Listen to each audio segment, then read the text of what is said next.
Assalamualaikum warahmatullahi wabarakatuh. Selamat siang, salam sejahtera, shalom, om swastiastu. Selamat berjumpa kembali di Wikan Smart Podcast. Kali ini kita kedatangan tamu spesial yaitu Bapak Majen TNI Irot Sony Edi MHIS selaku Kapusubat yang telah memberikan kuliah tamu atau pencerahan kepada Bamasis D4 di Poltekkad. Jadi sungguh kehormatan bagi kami Bapak sudah berkenan hadir ke Poltekkad dalam rangka memberikan pencerahan berbagai ilmu kepada mahasiswa kami. Berkaitan dengan ini Bapak, mungkin kami ada pertanyaan ini berkaitan dengan yang sudah dijelaskan tadi Bapak itu, bagaimana sih tentang warfare modern ini dalam konteksnya itu, kemudian peran teknologi elektronika di dalam meningkatkan efektivitas yang Bapak sampaikan tadi, elemen-elemen yang ada di TNI AD gitu. Jadi memang sejalan dengan kebijakan Bapak Kasat, makanya teknologi menunjukkan salah satu prioritas juga di dalam pengembangan di Angkatan Darat, khususnya teknologi elektronika yang dapat memperkuat dan meningkatkan atau melipat gandakan elemen tempur Angkatan Darat ini. Karena peran teknologi elektronika ini sangat pesat. Jadi kalau kita bicara teknologi elektronika sebenarnya itu ada 4 klaster besar yang harus dibangun. Yang pertama, sistem teknologi elektronika berbasis penginderaan atau sensor, sistem sensor, kemudian sistem elektronika kendali, sistem radar, sistem senjata, dan sistem jaringan.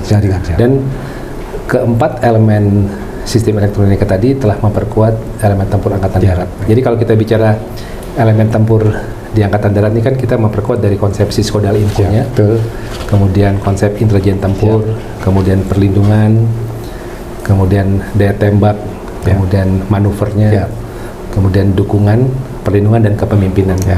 Sehingga dengan penguatan teknologi ini dapat memultiplier efek, memberikan multiplier efek kepada elemen tempur tersebut. Karena kan hakikat pertempuran darat ini kan bagaimana kita bisa melemahkan elemen tempur lawan, dan memperkuat elemen sendiri, melindungi elemen tempur sendiri.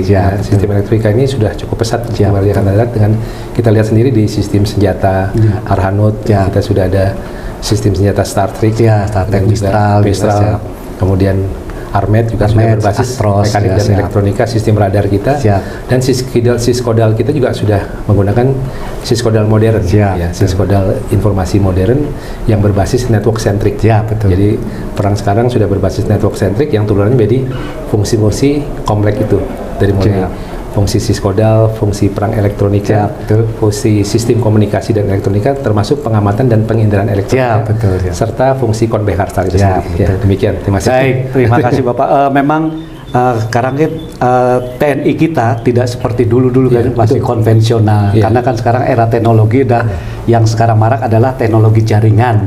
Nah itu berarti kan perlu jaringannya ini kita perkuat lagi, kan? Karena semua elemen nanti akan masuk ke situ, dia mempunyai jaringan network centric. Betul. Baik Bapak, berkenan dengan ini, setelah Bapak berkunjung ke Poltekkad tadi memberikan materi pencerahan yang cukup sangat-sangat bagus tentang Etno, kira-kira tanggapan Bapak ini terhadap lembaga Poltekkad ini Pak, untuk mencetak sumber daya manusia yang berwawasan teknologi. Bagaimana tanggapannya itu? Ya, ini suatu lembaga pendidikan yang luar biasa dan unik di Angkatan Darat, dan kita bangga memiliki lembaga pendidikan Poltekkad ini. Karena di lembaga ini dididik SDM-SDM yang profesional dan unggul di bidang teknologi. Dan keunikan dari Poltekkad ini seperti yang saya sampaikan, bahwa ini mendidik tidak hanya menjadi insan-insan teknologi yang profesional, tapi memiliki perpaduan antara kemampuan teknologi dan ilmu taktik dan operasi militer. Ini kan tidak dimiliki oleh perguruan tinggi.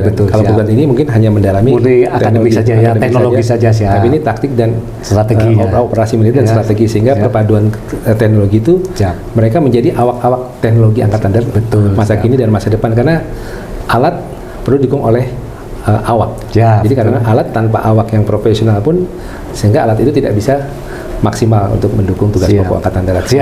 Ini luar biasa di Poltekkad ini. Apalagi dengan konsep tripola dasarnya. Kita banggalah di Poltekkad ini. Itu makanya itulah lembaga pendidikan satu-satunya perguruan tinggi di Angkatan Darat yang selain menerapkan ilmu Tripola dasar juga Tridharma perguruan tinggi. Nah, itu jadi betul. disamakan dengan perguruan tinggi yang di luar. Itulah kelebihannya Poltekkad. Siap. Betul. Kemudian berkaitan dengan itu Pak, kira-kira harapan dari Kapus Subhat ini untuk meningkatkan kualitas Poltekkad ke depannya itu mungkin ada kiat-kiat teman. Saya berharap ke depan ini kan Poltekkad ini kan sebagai center of excellence teknologi di Angkatan Darat. Jadi saya berharap Poltekkad tidak hanya menjadi lembaga untuk mendidik secara akademis bintara-bintara atau perwira-wira Angkatan Darat yang sebagai insan-insan teknologi masa kini dan masa depan, tapi juga bisa berkembang menjadi lembaga kajian strategis. Betul. Karena disinilah teknologi tersebut dikaji.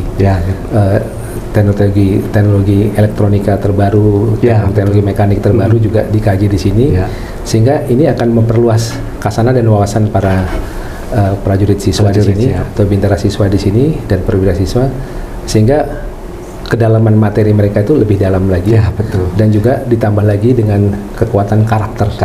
Karena pada hakikatnya teknologi itu hanya sebagai alat. Betul. Tapi karakter itulah yang menggunakan. Alat tanpa digunakan oleh karakter yang baik akan menjadi disalahgunakan. Tapi kalau dengan karakter yang baik, dengan Tripola dasar tadi, sikap perilaku yang baik, otomatis alat itu akan berguna untuk ujung-ujungnya mendukung tugas pokok Angkatan Darat dan mendukung tugas pokok yang diberikan oleh Bapak Kasat. Udah nanti prajuritnya pinter, kemudian punya karakter yang bagus, itu lebih bagus. Nah itu harapan kita, itulah keunikan Poltekkad tadi. Jadi keunikannya 3 itu saya lihat. Jadi ahli teknologi, ahli taktik operasi militer juga, kemudian punya karakter yang bagus dan fisik yang prima. Itu.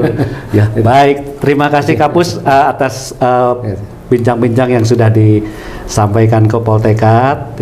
Semoga ke depan Kapus bisa sering-sering bisa ke Poltekkad untuk memberikan pencerahan kepada mahasiswa kami. Kebetulan Kapus juga kan sebagai LKT dari prodi kami, prodi Telkomil itu. Jadi demikianlah wawancara kami dengan Kapus Subhat selaku LKT dari jurusan telekomunikasi. Sekali lagi kami ucapkan terima kasih Bapak Kapus yang sudah memberikan bincang-bincang pencerahan, sharing ilmu kepada kami. Sebelum diakhiri, mungkin ada pesan yang perlu disampaikan dari Bapak kepada kami khususnya atau prajurit yang ada di ini berkaitan dengan teknologi itu. Saya berpesan kepada Poltekkad teruslah meningkatkan dan mengembangkan diri menjadi lembaga pendidikan akademis teknologi yang unggul dan profesional dan patut dibanggakan oleh Angkatan Darat, dan teruslah berinovasi dan berkreasi.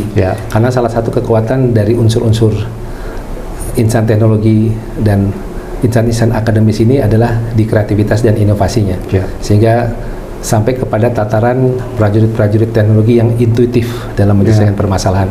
Dan itu yang kita harapkan adalah karya dan baktinya dan berbuat yang terbaik untuk Angkatan Darat kita tercinta. Terima kasih. Terima kasih Bapak.